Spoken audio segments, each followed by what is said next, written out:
I'm just going to check this little nucleus hive that I've got here, because the sun's out today and the other two hives are flying and this one isn't, so I'm thinking it might have died. It was quite a weak little colony.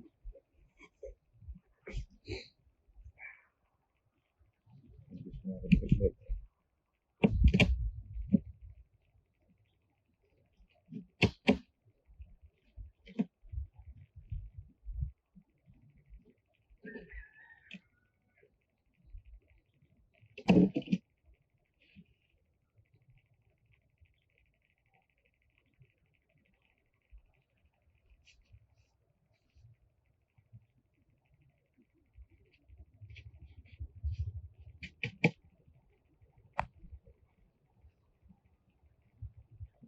Looking good.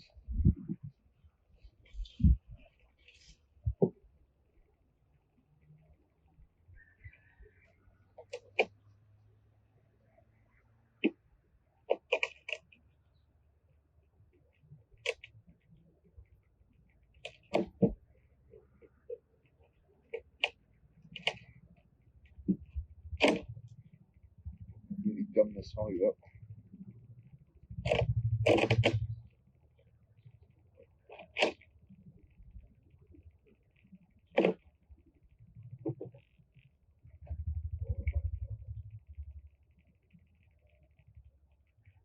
I just had some old frames and shallow frames in here.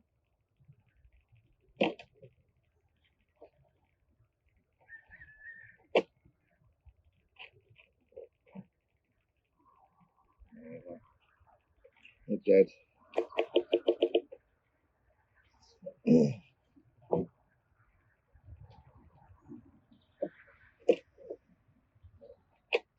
Looks like they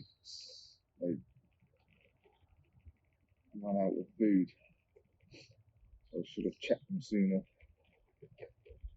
They were only a small colony, but that was my fault. I should have checked them sooner. I did give them some fondant at the beginning, and a little feeder on the side there, but I thought that would be enough for them for the winter. Obviously it wasn't. I think a bit of comb at the bottom because I only had shallow frames.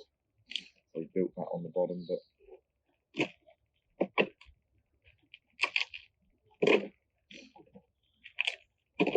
yeah, unfortunately they've run out of food completely.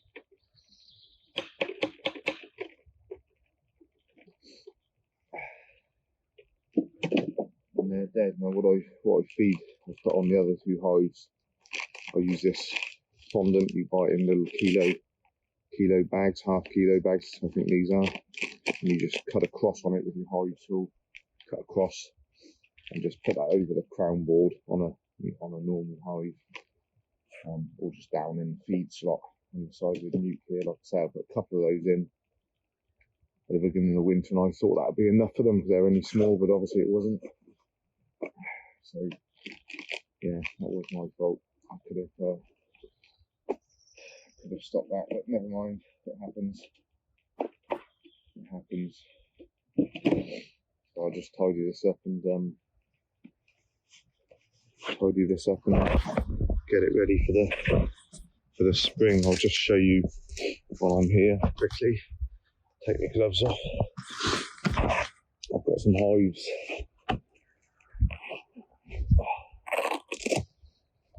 I've got some hives here, some top bars that I made a few years ago. I'll just show you inside them.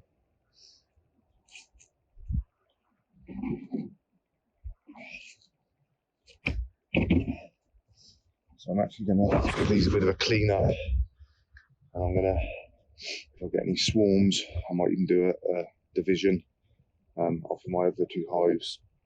And I'm going to have a little go at doing the top bars again. So I basically just made these out of these are gravel boards like you'll get for fencing.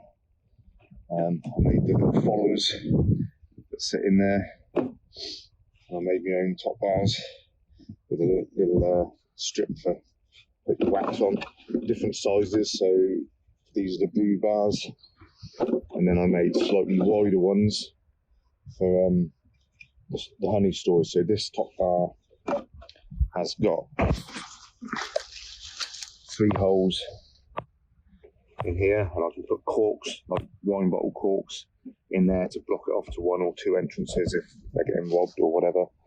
And I did put extra holes just in the side, each side, so that behind the follower board I can do splits and make separate little splits off the same hive. So I can have this follower board here with the main hive in the middle. I can do a little split into there and create new colonies. And then at the bottom, you can see down in there, I bought some Varroa mesh online, just some stainless steel Varroa mesh. And yeah, so this one's not on legs. This one underneath is on legs. So I'll put this one over where that nuke was, that little nucleus. And I've also got this, which was the first one I built ever. First ever top bar I built. And as he breaks it. So this, I just had some plastic garden mesh in the bottom, plywood sides, and I built it. I don't know why I built it like this, but I built it within a decking board surround, so that the bars actually sit and can butt up to this here, which I thought it might actually get in the way of getting the bars out, but it doesn't actually. So you've got your follower board here. This entrance is in the other end there. So 3 little holes with a lighting board there. So they build from the front back. Now bees will always store the honey at the furthest point away from the entrance. So as you move the follower board back, you go from brood bars, and I can start to put the bigger bars, slightly wider bars in, because when they store the honey, they'll make the comb slightly wider. So they'll put the honey towards the back. You move this follower board back as you go, and then you can just open it up. You don't have to disturb the colony at all. You can just take the honey off, cut it off the bar, put the bar straight back in. It's very low maintenance. Like I said, I've had bees in these before, and I got a bit of honey off them. But I just stopped using them. I don't really know why. And I carried on with the nationals, but to be honest, I haven't really looked after the bees particularly well for a few years. Just haven't had the time. But like I said, I've got the new hive. That's a new poly hive, 14 by 12. Got quite a strong colony in there. And I've got some more 14 by 12 frames. So this national, that's a standard British national there. I'm going to convert that into a 14 by 12 by adding a little bit of depth to the brood box there.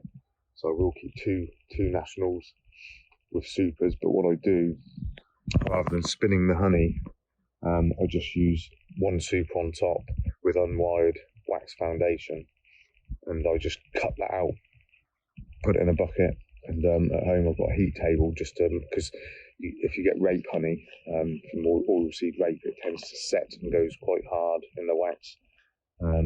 So I use the melting table if needed. If the honey is nice and free flowing, then I just put it in a bag, crush it all up, and do the crush and drain method.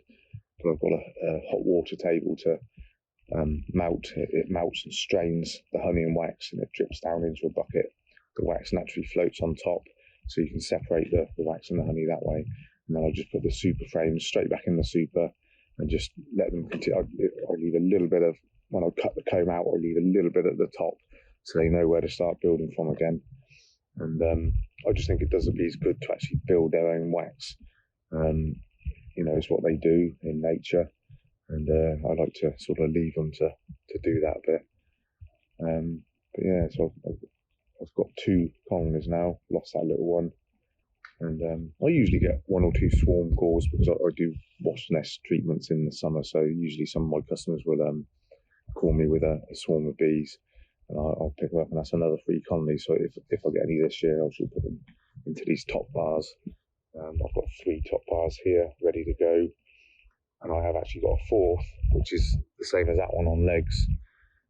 For some reason, I just turned it into a strawberry pot last year. filled it up with some compost and put straws in it, so I might empty that, make sure the wood's okay, and then I'll have 4 top bars that I can fill up if I get swarms. Because I let my own bees swarm as well. If they get really strong, I'm not into checking them every single week and managing it properly like, you know, a proper professional beekeeper would. I tend to sort of let them go at it and do what they want to do. I'm here most days, and if they swarm, they tend to swarm around midday, sort of to early afternoon. So I try to make sure if on a hot day in May and June that I'm here, and you can kind of hear when they're going to swarm. And they swarm, and they usually land on the conifers around, sometimes on some of the other trees, and I'll just get a little step ladder up, collect the swarm, put it straight into a new hive, and that's a new colony. That's how easy it is. So yeah, the bees are flying today because the sun's out, and I've fed the other 2 hives, put a pouch of fondant on there. This fondant has pollen in it, and you can see the little flecks of pollen in there, so that helps with sort of brood rearing in early spring. So yeah, just got to hope they're going to come on nice and strong and hopefully get a bit of honey this year. But thanks for watching. Take it easy, guys.